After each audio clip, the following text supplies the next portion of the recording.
Please ఈ వీడియోని నెగిటివ్గా ఆలోచించకండి, కొన్ని నిజాలు మాట్లాడుకుందాము.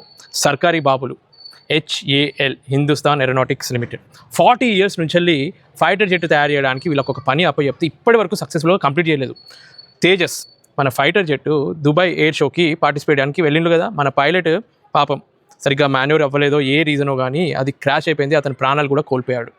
ప్లస్ అతను మన ఇండియాని రిప్రజెంట్ చేస్తున్నాడు కాబట్టి ఇండైరెక్ట్గా మన ఇండియా పరువు కూడా పోయింది అక్కడ. ఇదంతా జరిగిన తర్వాత జనాలందరూ ఒక్కరిని పాయింట్అవుట్ చేస్తున్నారు, అదే మన గవర్నమెంట్ HALని ఎందుకంత కాన్ఫిడెంట్గా తీసుకుంది. 40 years నుంచి వాళ్ళు సాధించలేదు కదా. మన ఎయిర్ ఫోర్స్ చీఫ్ కూడా ఏప్రిల్లోనే చెప్పిండు, నాకు HAL మీద నమ్మకం లేదు.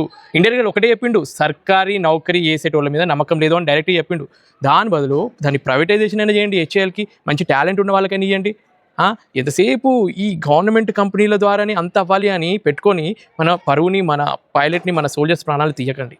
ప్లీజ్ అర్థం చేసుకునే వాళ్ళు కరెక్ట్ వేలో అర్థం చేసుకోండి.